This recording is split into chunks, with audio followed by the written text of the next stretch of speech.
un événement mondial. Une première puisque nous n'avons pas encore eu de championnat du monde. Nous avons des manches de Coupe du Monde, des championnats de France, championnats d'Europe de cyclocross ici à Liévin, mais un premier championnat du monde. Et on l'a vu, 35 000 spectateurs sur 3 jours, 33 millions de spectateurs à la télévision, 440 heures de diffusion sur les chaînes sportives et sur les chaînes de 51 pays du monde entier. C'est Liévin qui est la capitale mondiale du cyclocross pendant 3 jours en janvier 2025. Voilà, et donc c'est une formidable vitrine pour la ville de Liévin et une consécration aussi de son image de ville sportive et de terre de cyclocross. Et il faut rappeler effectivement la mémoire de Guy Deruel, ce champion français, ce liévinois qui s'est pris de passion pour le cyclisme et le cyclocross en particulier et qui quelque part a permis aujourd'hui qu'on soit ville organisatrice de ces championnats du monde. Donc je pense beaucoup à lui en ce moment.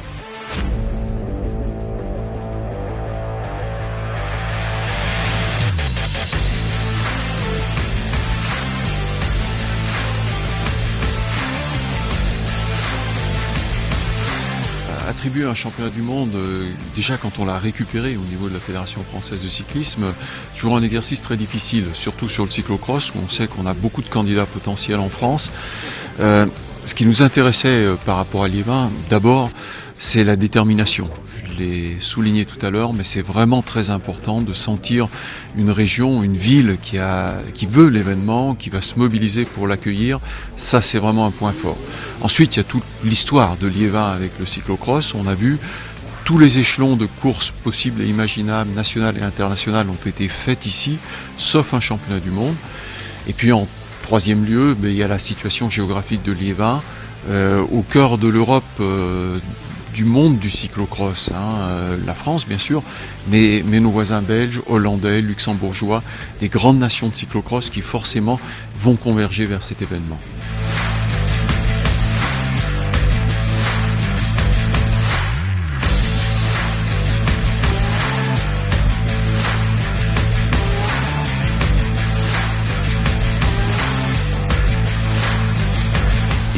Pour accueillir le plus de monde possible, faire vivre les brasseries, les hôtelleries, les commerces locaux, etc. Eh bien, il va falloir bien accueillir.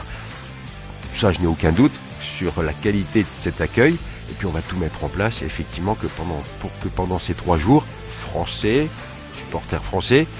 supporters des Pays-Bas et surtout supporters belges, car c'est un sport national là-bas en Belgique, viennent au-delà du sport.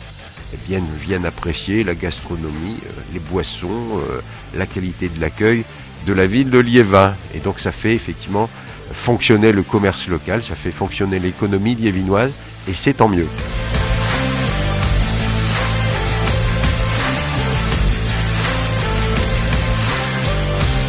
Alors il y a déjà une retombée directe liée à l'événement. Pendant l'événement, c'est plusieurs milliers de personnes qui se déplacent, qui vont se déplacer ici à Liévin et dans les alentours. Donc recettes évidemment d'hôtellerie, de restauration, toute cette dynamique économique.